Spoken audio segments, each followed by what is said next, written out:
Mambo vipi? Poa bwana. Mkaa kitajiri? Nashukuru sana. Unacheka unasemaje? Unanitabiria mema. Unanitabiria mema.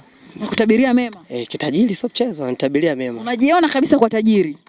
Najiona nakuja kwa kasi. Haihitaji tochi. Tochi ya nini? Haihitaji tochi, nakuja kwa kasi. Na wewe kama wewe umeniona kwa jicho la tatu. Mimi nani nibishe? Nani nibishane na Jane? Niambie. Mbona usemaji uko sana hivi? Au watu huwa wakwambie? Napata hizo komenti, sawa, napata komenti kwa sababu kwanza ule ni role model wangu. Kwa haina mbaya zaidi kama nikiwa kama yeye, kwa sababu unafuata kile kitu ambacho nakiona kina usahihi sana. Kitu gani ambacho nakipenda kutoka kwa semaji? Kitu ambacho nakipenda kwenye kazi yake, ile wanasema ile anavovaa kazi yake ipasavyo. Unajua leo hii ukizungumzia Simba lazima umzungumzie Ahmed Ally akiwa kama msemaji. Wamepita wasemaji wengi, sawa, lakini Ahmed Ally amekuwa msemaji ambaye kila mtu anatamani kuwa naye karibu au kumsikia angalau kidogo tu. Ana vinjonjo vyake, ana maneno fulani ya kutufariji. Tunafurahi tukiwa kama mashabiki wa Simba. Kuna siku shai kutokea labda mkapita sehemu, mtu akakuta semaji, afu baadaye mbona kama si au ukamwambia tu hapana, mimi ni mdogo wake bwana. Shai kutokea hiyo? Ishatokea sana tu kwa sababu tuna watu wanavyosema tuna kitu kama tunafanana. Sisi ni damu moja. Kwa hata mtu akinifananisha inakuwa sio mbaya. Inapotokea hiyo issue mtu anakufananisha, kuna wengine mpaka anakusimamisha kabisa, kaka. Mbona kwa mfano anasemaji? Uwezi kulinga. Unajua pale ambapo unafananishwa na mtu ambaye tayari ashavuka, lazima uenjoy. Naambia hamna bwana, mimi mdogo wake, basi story, maisha mengine yanaendelea. Je, kutokea kwa okota? Akokota na okota, nisiwe mnafiki. Unasemaje? Naokota. Naokota kabisa, nisiwe muongo kabisa. Hebu simulie ilikuwaje kwa mara ya kwanza unaokota, mtu alijua wewe ni semaji? Kwa mara ya kwanza, nisiwe mnafiki, nilienda Kariakoo. Kuna hoteli moja nilienda pale kupata lunch. Kwa bahati nzuri yule mwenye hoteli pale ni mtu wa michezo. Sawa. Alivyoniona kwanza mwenye alibaha fulani hivi. Nini maana kubaha nawe? Yaani kushangaa. Yaani alishangaa fulani. Bwana semaji kaja kula. Unajua ile kuja kunifuata bwana samani. Bwana unafanya semaji au ndo semaji mwenyewe? Nikamwambia mimi mdogo wake bwana. Bwana furahi kukufahamu bwana ndugu yangu. Karibu sana. Uwezi amini nilipata lunch, sawa, nikafungiwa na bado pia nikapewa nini? Bwana shukrani bwana hiyo kwa ajili ninavyompenda kakako. Nafanya hivi kwa mapenzi ya kumpenda kakako kwa sababu nyote ni familia. Chukua wewe badala yake. Ushawahi kumwambia semaji? Sijapata nafasi ya kumwambia. Hiyo ilikuwa lini Mukhtar bana nawe? Ilikuwa muda kidogo. Kama wiki mbili hivi. Yule tajiri alinyooka sana kwa sababu alinifunganishia. Alifungashia sana yule. 100,000 sio mchezo, nisiwe mongo. Kibunda cha laki moja, ni mtu tu from nowhere tu, mtu kwa mapenzi ya mtu. Bado nikapata lunch na nikafungiwa lunch. Kwa hiyo nashukuru pia. Nashukuru sana kwa hicho ninachokipata kwa sasa hivi. Ukiachilia huyo, wapo wengine pia ambao wanakukotesha akihisi kwamba wewe ni semaji na baadaye anagundua kwamba si ni mdogo wake. Kwa njua watu wengi wanatamani kukutana na semaji. Unajua sometimes mtu unapokosa hata kukutana na semaji, basi kuna ule mbadala. Basi mbadala wake ndo mimi sasa. Mtu akinikuta bwana mdogo wake Ahmed Ally. Unajua kuna watu wengine wana mapenzi. Yaani kitu ambacho nimejifunza au naendelea kujifunza kwa Ahmed, mapenzi ambayo anawatengenezea watu, sawa, ni makubwa sana. Ndio maana watu wanatokea kipindi watu wanampenda mpaka inapitiliza. Sawa. Zile bahati ambazo mimi napata kwa ajili yake yeye, maana yake ni za kwake yeye. Angekuwa mtu mtu mbaya, tusizungumze mnafiki, watu sipinde. Angekuwa mbaya tusingepata hizo nafasi. Sawa, kwa sababu kila mtu akisema bwana yule analinga, yule tokea hapo kwa semaji amekuwa hivi, lakini mimi kwa kutembea kwangu na kwa wale watu ambao wananifananisha, sawa, kwa mapenzi, sawa, napata chochote kitu, alhamdulillah, sio haba. Nizungumze na watu wangu kwanza. Wewe umefanana nani kwenye familia yako? Au umefanana na msanii gani? Ama umefanana na mtu gani maarufu? alafu pengine ukajikuta unaokota tu yani kupitia jina lake, na kuna watu mimi naamini kwamba huwa wanajikausha. Sasa ndio mimi huyo, afu baadaye mnakuja kushukuru, aya sio yeye, inakuwaje? Tuadikiane hapo. Na leo tuko na Mukhtar Ali, na huyu ni mdogo wake kabisa na semaji la kafu. Hapa namzungumzia Ahmed Ally, meneja habari na mawasiliano wa Simba Sports Club. Tuna vitu vingi tunahitaji kufahamu kutoka kwake, ikiwemo kuhusiana na semaji. Kwenye maisha kuna ile kushirikishana kwenye mambo. Nataka tufahamu kwa mara ya kwanza Ahmed Ally anaacha kazi Azam TV, anakwenda kuwa msemaji wa Simba Sports Club. Wanafamilia walilipokeaje? Hapa atanijibu Mukhtar Ali kwa niaba ya wanafamilia. Bila shaka swali umelisikia. Kwa niaba ya familia, kwa sababu kwanza naweza nikajibu kwa sababu hata hiyo siku ya hilo tukio nilikuwepo. Tulikuwa watu wachache ambao tulikuwa nyumbani, ilikuwa mimi, marehemu baba yetu, na alikuwa mama na mama yetu. Alikuja Ahmedi, ametoka zake kazini, bwana baba kwa sababu baba ndo alikuwa mtu ambaye final say. Bwana baba, mimi nimepata bahati ya kuchaguliwa kwenda Simba. Kama baba unasemaje? Kitaalam kabisa au kwa kila lakalaka, hamna mzazi ambaye anamtakia mwanae mabaya. Zamani usemaji ulikuwa unaonekana kazi ambayo kwanza ni ngumu, afu kazi ya majungu, kazi ya maneno, kazi ya fitna kubwa sana. Mzazi yote ambaye anajua mpira hawezi kukubali mwanae for the first day bwana ameenda kuwa msemaji, hawezi kukubali. Sisi mara kwanza mzee nasikia akamwambia hiyo sio kazi. Kwa sababu kwanza nasema kwanza kwa sababu kwanza mtu ambaye alikuwa anaenda kumtoa ashaika legacy yake. Yule alikuwa tu mtangazaji, sio msemaji mpira. Sijui kama hivi alikuwa tu mtangazaji wa Azam. Maana anachambua mpira. Ahmed akasema baba mimi naweza. Nipe nafasi kama babangu. Iko siku ya kwanza kikao kilishia hivyo bwana, mzee akamwambia nenda nitakufikiria. Ahmed akao tena siku ya pili, nashukuru Mungu pia nilikuwepo. Mzee alimuuliza tena, mwanangu unaichukulia hili jambo kama unavyolichukulia jambo la kawaida? Akaambia hapana, hili jambo zito mwanangu. Je, utaweza? Sura nielewa jeni? Akaambia je, utaweza? Ahmed kwa kishujaa, kwa sababu kila mtu ana malengo yake. Sawa, akasema mimi mzee nitaweza. Kwa sababu sisi mzee wetu, labda nikurudishe nyuma kidogo. Mzee sisi alivyokuwa Shinyanga alikuwa mtu wa mpira sana. Sawa.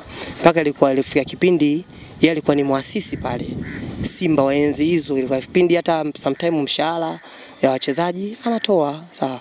Enzi hizo anaitwa Manyagu. Yuko Shinyanga mzee Ali. Yaani Simba icheze popote anakwenda. Simba sijui ifanye nini, atapanda ndege, atakuja zake kama atakuja zake atacheki zake mpira, atakuja zake Shinyanga kaba ya kuhamia kimakazi rasmi Kwa unaona mtu gani yule anayejua Simba kindakindaki. Na ndio maana kwa anatengeneza vile vikwazo kwa kuona kama mwanangu, mbona kama vile nataka nikupoteze hivi. Sawa. Lakini kwa ile ushupavu na ujasiri wa Ahmed sio jambo dogo. Yaani alichokiamua Ahmed ni kitu kikubwa sana. Bwana baba mimi nitaweza. Basi mzee wangu akamwombea dua, mama akamwombea dua, akamwambia mwanangu nenda. Riziki anaijua nani? Anaijua Mungu. Nenda kapambane. Na kweli sasa hivi ukimzungumzia Ahmed unamzungumzia top 1 msemaji. Sawa. Semaji la CAF, semaji la masemaji. Manake yule kaja kuonesha watu usemaji unakuaje. Unajua sasa hivi usemaji ni soft kabisa. Zamani ulikuwa usemaji huwezi kumuoni wewe. Ulikuwa kupata nafasi ya kumuona msemaji labda uwanjani. Lakini sasa hivi msemaji unaweza kumuona ni kitu cha kawaida. Yaani katengeneza ile level ya normal. Ndio maana hata leo hii utaona mashabiki wa Simba wanampenda. Simba hata kama ikifanya vibaya watu tupo naye. Ikifanya vizuri tupo naye. Hamasa tupo naye. Maana yake amekubali kuwa level ya chini kuendana na na mashabiki zake tunao support Simba yetu. Sawa, lakini pia kwa kipindi hicho unasema kwamba alikuja mkakaa kama familia na mzee, yote alikuwa anazungumza hivyo kwa sababu alikuwa anatamani kumuona mwanae akiwa anafanya vizuri na akiwa anafanikiwa kwenye maisha. Wazazi asilimia kubwa wako hivyo kuona watoto wao wanafanikiwa kwenye maisha. Tayari sasa Ahmed Ally akaanza safari ya usemaji ndani ya Simba Sports Club. Baada ya kumuona siku ya kwanza, unaona Ahmed Ally anaisemea Simba Sports Club. Wewe ulipokeaje? Nikiwa kama mdogo wake, sawa. Kwanza mimi nilifurahi, unaelewa? Kwa sababu Ahmed amepitia mambo mengi sana hapa nyuma kabla kufikia hapo. Yaani mkimwona Ahmed jua kabisa yule ni mwanaume na nusu. Yaani amepitia mambo mengi sana. Kwa hiyo mimi kuona day one anaisemea kwanza timu, sio timu, anasemea timu. Maana ukizungumzia Simba ni timu. Ukizungumzia Simba ni brandi ambayo imetengenezwa enzi na enzi. Sio timu ambayo imekurupuka tu. Yeye ni timu ambayo imetengenezwa enzi na enzi. Mimi mwenyewe nimekuta. Naendelea kuisoma, naendelea kuisherehekea na kuiacha na watu wengine wataendelea kusherehekea. Kuwa msemaji pale kwanza day one anashika kipaza. Kwa kweli kwanza tulikaa tukawa tunamwangalia. Bwana vipi? Familia tena kikao. Tukawa tunamwangalia. Vipi ndugu yetu? Maneno hajiudi. Kwa sababu unajua yaliomo yamo. Maana sio mshike. Ile manake ukizungumza dunia inasikia bwana kaunguruma huko, mwanaume kaunguruma, semaji. Kwa kitu ambacho tulikipenda hakuwa na ile kusita kwa sababu ile ni fani yake, aliifanya vizuri. Tulienjoy kama familia. Tulienjoy kumuona sasa safari inaanza. Na kitu ambacho nikwambie Jeni, tulichokipenda sisi kama familia, sawa, au kama mashabiki walimpokea Ahmed. Mashabiki walimpokea Ahmed kindaki, yani ile kindaki. Mpaka leo kufikia pale alipofikia Ahmed ni juhudi zake na juhudi za mashabiki zake. Najua leo hii mashabiki wa Simba wangekuwa hawamtaki Ahmed, trust me, Ahmed asingekuwepo pale. Asingekuwepo kwa sababu mpaka sasa hivi Ahmed ana muda mrefu sana. Sawa, kavunja historia za watu. Yaani kama ingekuwa wasemaji wanapewa vikombe, basi Ahmed angepewa naye kikombe chake. Kwa nini unasema hivyo? Yaani kwa hii bwana, hii chumvi ni maji, ni ngumu sana. Lakini yule mwanaume anaweza. Ili kwamba Ahmed anaweza kukuaminisha kwamba hii chumvi, unaiona ni chumvi lakini anakuambia haya maji. Ahmed anaweza. Sizungumzi kwa sababu ya utashi, nazungumza kwa sababu ya uweledi wa kazi yake na inavyoonekana. Sometimes sisi Simba tunafanya vibaya, lakini uweze amini watu wanajaza uwanja. Huyo mwanaume unamchukuliaje? Yaani huyo mwanaume ndio hapo ninavyokuambia, chumvi anakuambia hii maji. Huyo mwanaume ana balaa. Mimi mwenyewe mpaka naambia kaka, ipo siku watu watakupeleka Somalia. Unaweza kutatua ugomvi wa Somalia, sio bure. Maana unajua fa kipindi unakuta kabisa watu wanalaumu, wana mind, wana nini, lakini akija mwanaume atia maneno yake, anakufurahisheni, baada hapo ndio uwanjani tumesahau. Hiyo ndio maana ya usemaji. Kwa upande wangu mimi na enjoy kuona kwamba bendera bado inapepea. Yaani bendera inapepea, yule mwanaume ana balaa. Ana balaa. Yaani nikisema nianze kumsifia, ni ana balaa. Hawezi kufurahisha kila mtu. Sawa? Hakika. Leo hii Jeni kuna watu sawa wanaanza kumsema Ahmed kwa ubaya. From nowhere tu. Chukua neno from nowhere. Mimi Ahmed simpendi, Ahmed jau, Ahmed hajisikia, Ahmed hivi na hivi, Ahmed, kila mtu ana ile hulka yake. Sawa, lakini kwenye 100%, wala bwana umchukia 100%, tuweke 5%. Waliobakia wote, yule ni kipenzi wa watu. Kama unahisi ushawahi kufanya interview na watu wengi, kuna watu wako mimi natamani tu kukaa kumuona tu Ahmed. Natamani kukaa naye Ahmed. Natamani kumsikia. Sasa wewe mtu wa kawaida? Yule mtu sio kawaida, kile ni kipawa na dua za wazazi wake. Haja kurupuka. Unajua vitu vingine ni kurupuka. Yule haja kurupuka. Sawa. Somewa dua na wazazi. Somewa bwana, kwa sababu mimi nakumbuka marehemu mzee wangu alipata nafasi ya kumpa dua mwanae. Kwa sababu yule kama nilivyokuambia, zamani usemaji ulionekana kama vita. Sawa? Lakini kwa jinsi yeye Ahmed alivyokuja, ameugeuza usemaji kuwa soft. Ndio maana leo hii kuna watu wengi, sawa? Wasemaji wamefufuka wengi. So unaelewa, challenges zimekuwa nyingi na yana enjoy. Ndio maana leo ukimkuta msemaji wa TRA anaweza kuongea na msemaji wa Simba wakafurahi. Maana hiyo ndio furaha ya kuwa wasemaji wengi. Challenge. Kwa sababu challenges zimekuwa nyingi, lakini yote hiyo tayari watu walianzisha na yeye kamaliza pale watu walipoanzisha. Sawa. Hapo umezungumza katika upande wa kupokelewa vizuri na mashabiki, wadau mbalimbali wa soka, lakini pia baraka zile ambazo mmempa kama familia. Lakini tuje kuzungumzia katika upande wa pili, wanasema kwamba hakuna kazi ambayo inakuwa ina mazuri tu kwa maana ya faida. Lazima pia kutakuwa na hasara, kuna changamoto ambazo pia na yeye anakutana nazo. Niambie, labda ni tukio gani ambalo ulikaa siku moja kwenye mitandao ya kijamii ukaliona likakuumiza kuhusiana na kaka kwa Ahmed Ally ukasema ili mbona kama mimi pia limenichoma hivi? Yani kitu ambacho naweza nikasema, kuna video fulani ambayo nimekaa imejifunza, sawa? Ile video anakuambia ipo siku na mimi nitaondoka Simba. Ipo siku na mimi nitaondoka Simba. Lakini je, Simba nitaondokaje? Hilo ni bonge moja la darasa. Hauhitaji hata kutumia nguvu. Ipo siku nitaondoka Simba. Kama nilivyoondoka Azam, kama nilivyoondoka Star TV. Lakini je, naondokaje? Maana mpaka leo hii alinyoosha hichi kidole. Mpaka leo hii nimeondoka Azam, bado Azam wananitamani kwa sababu nilikuwa mfanya kazi bora. Niliondoka Star TV mpaka leo. Na hapa Simba nilipokuepo pia nitaondoka. Maana yake ndio hicho ambacho tunarudi pale pale.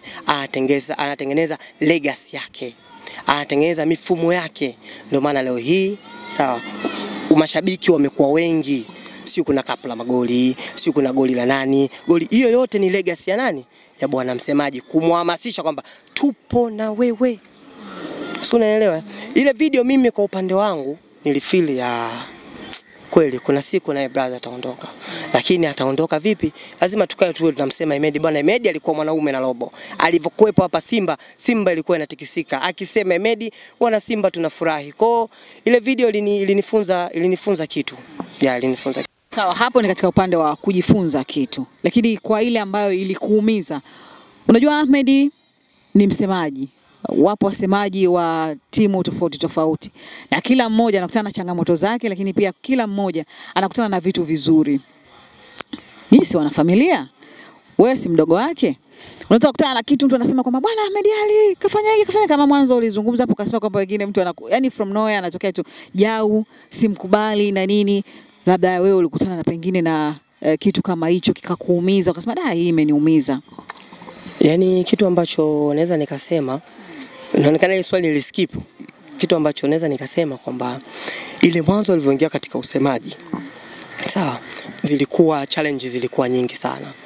Messages zile ambazo watu walikuwa wanamtumia, wengine kumtisha, unajua, messages za matusi. Nikiwa kama ndugu yake, ni kwa kitu kile kilikuwa kinanikwaza kwa sababu bado nilikuwa na mimi mgeni kwenye hii tasnia. Unaelewa? Najua ukishakuwa superstar lazima ukubaliane na kila kitu. Yani wewe ni kama vile shimo. Uchafu utapokea, mawe utapokea, machupa utapokea. Kile kitu ni bado sijakikatch. Unaelewa? Na hata mwenyewe alikuwa bado hajazoea zile purukushani. Unaelewa? Nilikutaga message mtu alitukana tu yani from nowhere. Sasa jua nilisoma ile message nikajiuliza, kwani hiyo kitu kiliniuma kwa sababu ilitukana familia. Unaelewa? Yani familia mtu ilitukana tu familia. Sasa mtu unakaa unajiuliza, huyu mtu anamjua? Anafahamu? Mbona amefikia huko? Kwa kile kitu kiliniuma. Lakini baadaye nilipokuja kutambua na kujua kwamba superstar ni Jalala, nikaona sasa hivi chochote hewala. Sawa. Ndio maana sasa hivi mpaka leo anadumu. Na hisi hata wewe ni mshikaji wake wa karibu. Sawa. Na hisi challenge nyingi kuna muda alikuwa anakuja kukufuata kama mshikaji wake. Kwa sababu nyewe mmetoka mbali. Mimi Jeni sijakujua leo. Nimekutamani sana. Sawa. Umetoka Mpenja, umeenda kwa Safi, media ambazo umepita, sawa. Lakini mtu ambaye ulikuwa na karibu, mshikaji wake ni wewe, sawa. Hilo halina kipingamizi kwa mimi ambaye nakufahamu, sawa.